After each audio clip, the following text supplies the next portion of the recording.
राधे राधे भाइयों, कैसे हैं आप लोग। उम्मीद करते हैं बहुत अच्छे होंगे। तो वीडियो पे आप लोग आ नहीं रहे हैं, क्यों भाई? क्या हो गई गलती हमसे? चलिए आते हैं। आज मैं आप लोग को जैसा कि कल कहा था कि मैं मेंसुरेशन से और नावधारा से क्वेश्चंस लाऊंगा। और बहुत सारे बच्चे भी कह रहे थे कि सर थोड़ा क्वेश्चन को बढ़ाइए बढ़ाइए, तो आज मैंने क्वेश्चन बढ़ा दिया है। और जितना जल्द हो सके आइए वीडियो में देखिए जरूर, ठीक है। आज का पहला प्रश्न देखते हैं बिना बकवास किए, क्या कहता है। मेंसुरेशन से है, पहला सवाल देखते हैं क्या कहता है।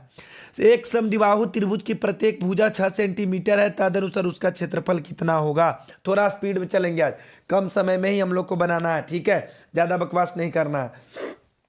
तो दोस्तों, समद्विबाहु त्रिभुज निकालने के लिए जब भी उसका क्षेत्रफल पूछेगा तो उसका एक फॉर्मूला आता है, √3/4 इंटू ए स्क्वायर। क्या था? √3/4 इंटू ए स्क्वायर। √3/4 को 4 लिख देंगे। और ए जो दिया हुआ भुजा, जो भुजा होता है, क्या होता है भुजा, मैं आप लोग को पहले वाले वीडियो में समझा चुका हूं, ठीक है। गुना 6 का स्क्वायर कितना होता है? 36। 4 नंबर कितना हो गया? 36। 9 इस तरफ आ जाएगा, कितना हो गया? 9√3। यही आपका आंसर हो गया प्यारे बच्चों। उम्मीद करते हैं आपको समझ में आ गया होगा। आप याद कर लीजिएगा, ये फॉर्मूला लिख लीजिएगा। समद्विबाहु त्रिभुज के क्षेत्रफल क्या होता है? √3/4 इंटू ए स्क्वायर, यानी भुजा का स्क्वायर होता है। समझ में आ गया? कोई दिक्कत नहीं। किस ऑप्शन में है? ऑप्शन नंबर ए में है। कोई दिक्कत जी नहीं। आगे बढ़ते हैं दोस्तों, अगले सवाल पे बढ़ते हैं। थोड़ा सा तेजी में इसलिए चल रहे हैं कि क्वेश्चंस ज्यादा है, समय हम ज्यादा नहीं बर्बाद करना चाहते हैं आप लोग को। बस आप लोग समझ लीजिए, ठीक है। देखिए दर ध्यान से, ये मोस्ट इंपोर्टेंट क्वेश्चन है। स्टार जरूर लगा लीजिएगा क्वेश्चन में, ठीक है। क्वेश्चन में स्टार जरूर लगा लीजिएगा, ठीक है। आइए बढ़ते हैं आज का पहला सवाल, दूसरा सवाल कहता है, एक गाय को एक 14 मीटर लंबी रस्सी से एक खूंटे को बांधा गया है, खूंटे से बांधा गया है, तो गाय कितने क्षेत्र में चर सकती है। देखिए सवाल को सबसे पहले समझना है, क्या कह रहा है। एक गाय है दोस्तों, एक 14 मीटर की रस्सी है, और उसी रस्सी से एक खूंटे में गाय को बांध दिया गया है। जैसे समझिए, फिगर से समझाते हैं आप लोगों को, बहुत अच्छे से समझ जाइएगा। और आज के बाद भूलिएगा भी नहीं, जरा समझिएगा ध्यान से, ठीक है। क्या कीजिएगा, जरा ध्यान से समझिएगा, एकदम बहुत ध्यान से। कहता है क्या, जरा ध्यान से समझिए। मान लीजिए दोस्तों, ये हो गया आपका खूंटा, समझ रहे हैं, और ये हो गया आपका रस्सी। क्या हो गया? रस्सी कितने मीटर का है? 14 मीटर का। चलिए बात को समझिए। और मान लीजिए यहाँ पे हो गया गाय, गाय बांधा हुआ है।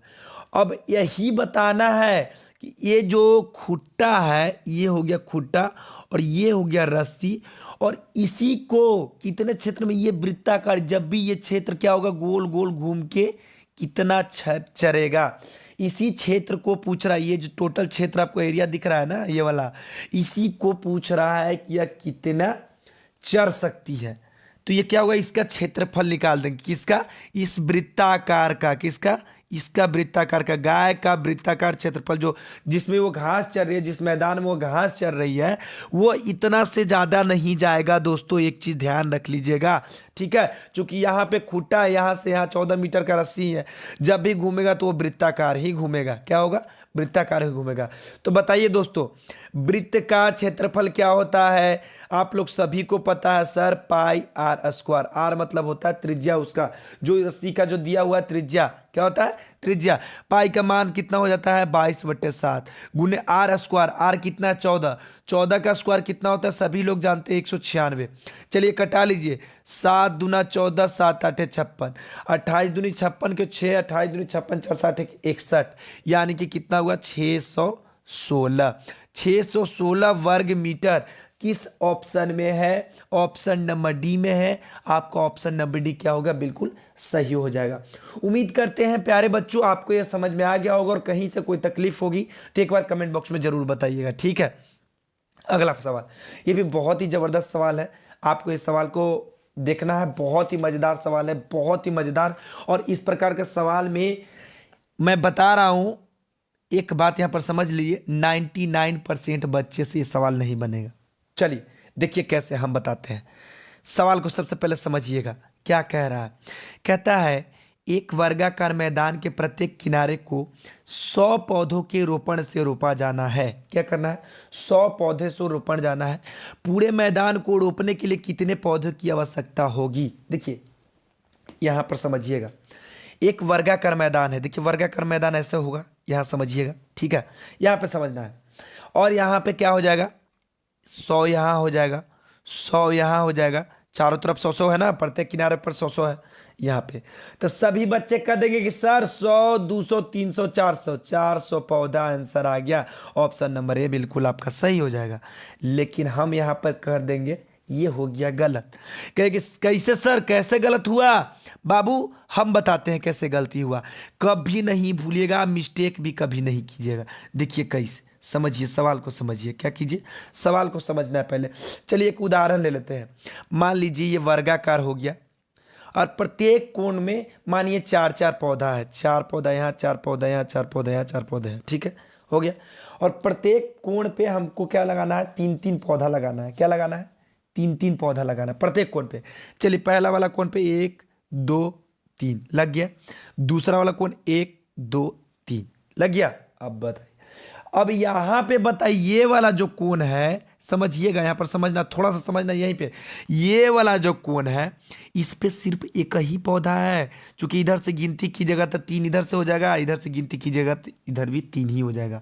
तो आप यहां पे 3 मत कर दीजिएगा, तो क्या हो जाएगा, टोटल चारों कोना से जोड़ लीजिए, 3 3 6 और 2 8, कितना हुआ टोटल? 8 हुआ। कितना हुआ? 8 हो गया।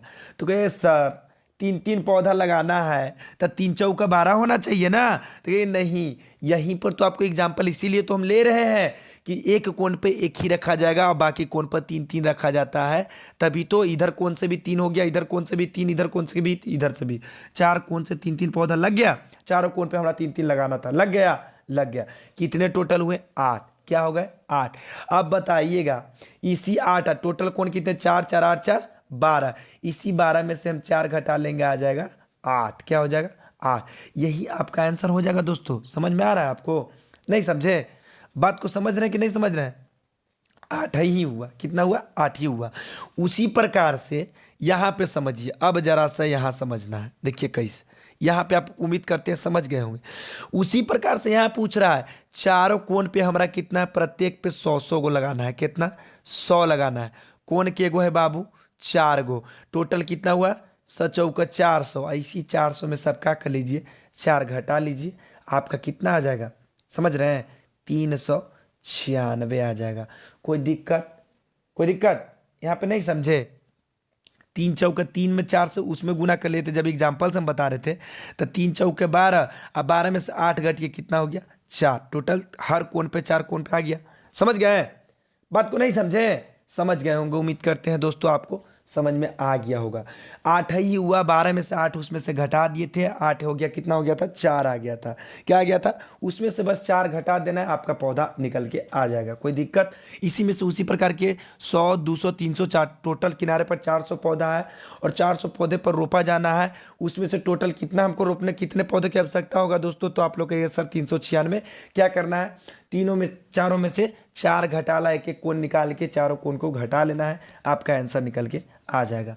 उम्मीद करते हैं प्यारे बच्चों समझ के आ गया होगा, समझ में आ गया होगा। और कोई भी गलती अगर प्रश्न में भी कहीं से हो जाती है तो आप लोग की तरह मैं भी आप लोग के साथ ही तैयारी कर रहा हूं, माफ कर दीजिए। ठीक है, आगे बढ़ते हैं। अगला सवाल ये रहा, चौथा सवाल आपका।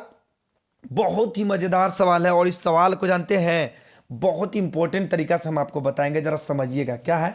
जरा सा थोड़ा सा समझने की जरूरत है, थोड़ा सा, बस कुछ नहीं, थोड़ा सा। कहता है 7 मीटर चौड़ा एक पथ, पथ का मतलब होता है रास्ता एक वृत्ताकार पार्क की गिर्द चलता है जिसकी त्रिज्या 18 मीटर है। पथ का क्षेत्रफल यानी रास्ते का क्षेत्रफल पूछ रहा है दोस्तों। जब भी रास्ते का क्षेत्रफल पूछे तो रास्ते सहित पार्क का क्षेत्रफल में से क्या करेंगे? पार्क का क्षेत्रफल निकाल देंगे। मान लीजिए दोस्तों ये हो गया आपका पार्क और इसके इर्द गिर्द क्या है? रास्ता है। कितने मीटर का बाबू? 7 मीटर का। क्या है? 7 मीटर का। और इसका जो त्रिज्या है, ये त्रिज्या कितना है? किसका?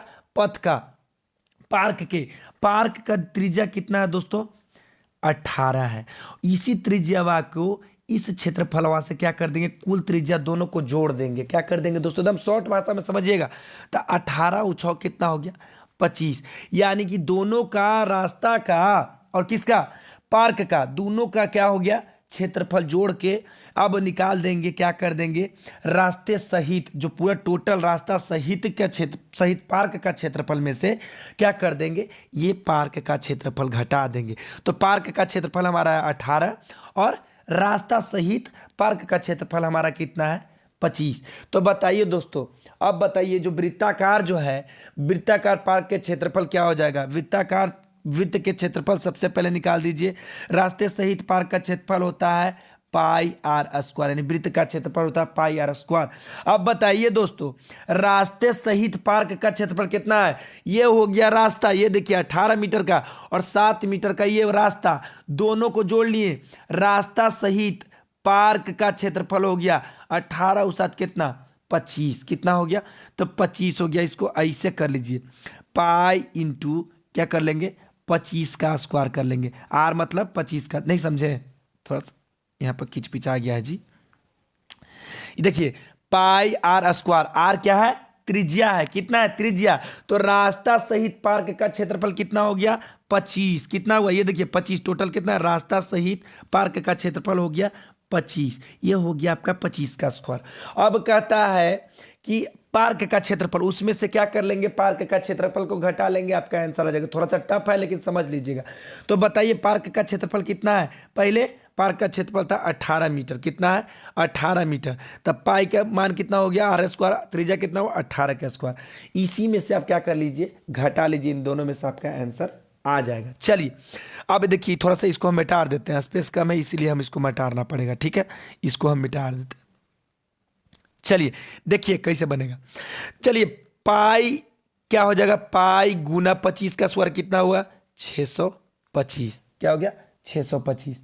अब देखिए 18 का स्क्वायर कितना हो गया दोस्तों, जल्दी बताइए, 18 का स्क्वायर आप जरा सा गुना कीजिएगा तो शायद हमको हिसाब से 301 कितना होगा, एक बार गुना कर लीजिए, 18 में 18 से 144 और हो गया 18, कितना हो गया, 8 8 16 के 6, 364, कितना 364 आता है क्या, 324 आना चाहिए, 8 4 12 के 2, हाँ 324, कितना 324, किसका, पार्क का, किसका, पार्क का क्षेत्रफल, रास्ते सहित पार्क का क्षेत्रफल आ गया आपका 625 और पार्क का क्षेत्रफल आ गया 324। अब इसी को घटा लीजिए, पाई पाई हो गया कॉमन, देखिए हम ऐसे इस रास्ते, ये वाला कम था इसलिए ले लिए, पाई हो गया आपका कॉमन और 625 में से क्या हो जाएगा, 324 घटाइएगा तो आपका कितना आ जाएगा दोस्तों, जल्दी बताइए, तो आ जाएगा, कहिएगा सर 301, कितना हो जाएगा, 301।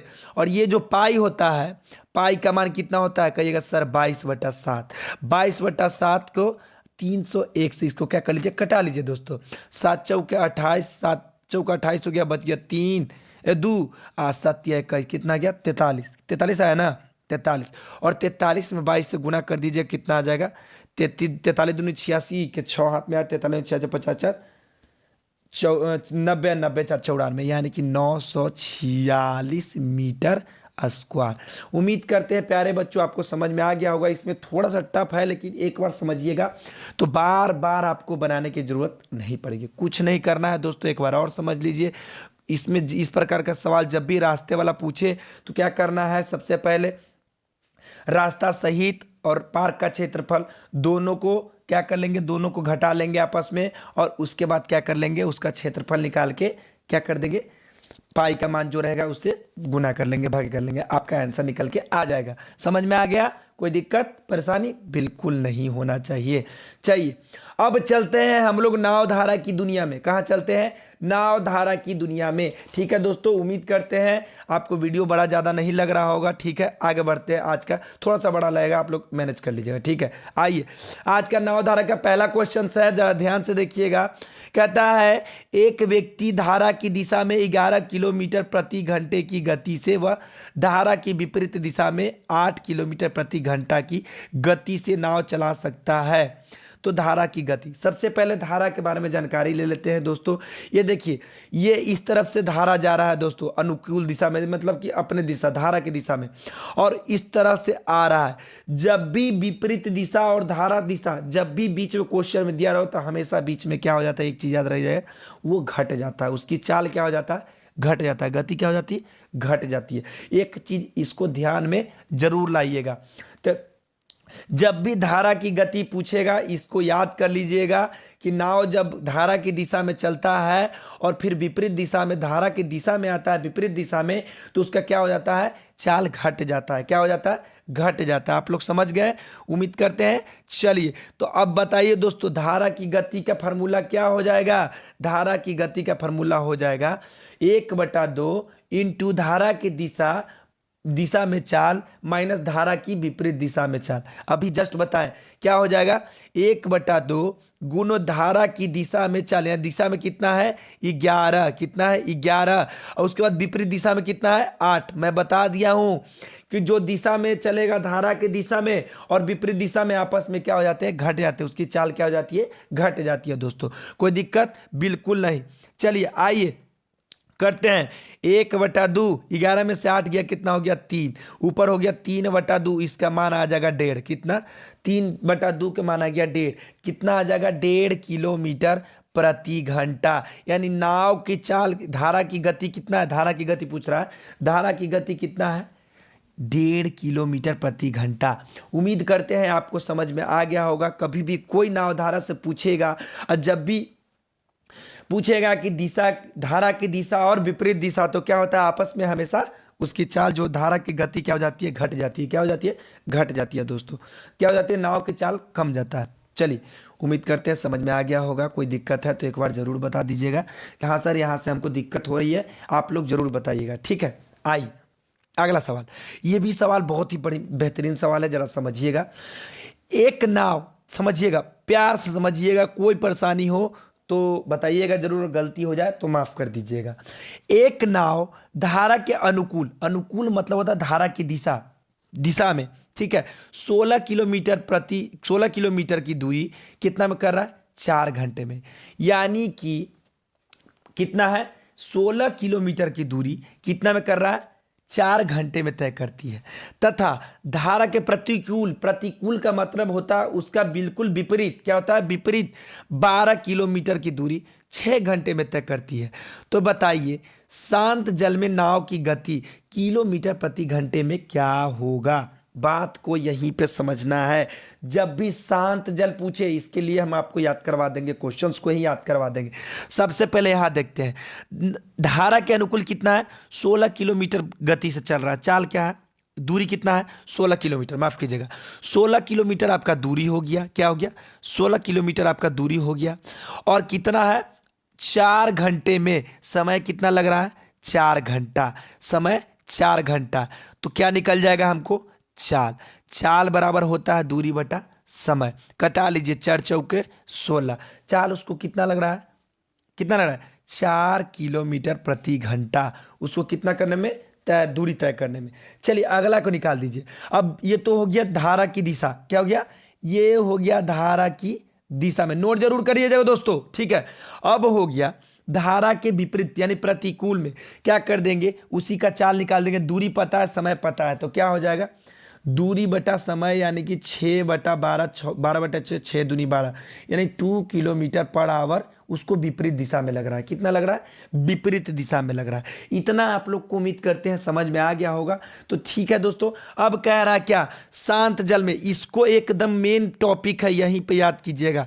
जब भी शांत जल में पूछेगा तो आपको हमेशा से क्या कर देना है, जोड़ देना है। किसको, धारा की दिशा और किसका दिशा, धारा के जो प्रतिकूल दिशा और अनुकूल दिशा दोनों को हम जोड़ देंगे। क्यों, क्योंकि यहाँ पे कहिएगा सर प्रतिकूल अनुकूल को तो अभी बताएं जस्ट कि सर यहाँ पे घट जाता है। तो सवाल देखिए पहला वाला क्या था कि धारा की गति इसमें पूछ रहा था, और इसमें क्या पूछ रहा है, शांत जल में नाव की गति पूछ रहा है। क्या पूछ रहा है, नाव की गति। उसमें धारा की गति पूछ रहा था, इसमें नाव की गति पूछ रहा है। तो शांत जल में नाव की गति क्या हो जाएगा, 1/2 क्या हो जाएगा, इंटू धारा की अनुकूल गति प्लस धारा के प्रतिकूल गति। कितना है, 4 किलोमीटर प्रति घंटा और 2 किलोमीटर प्रति घंटा, कितना हो गया 6।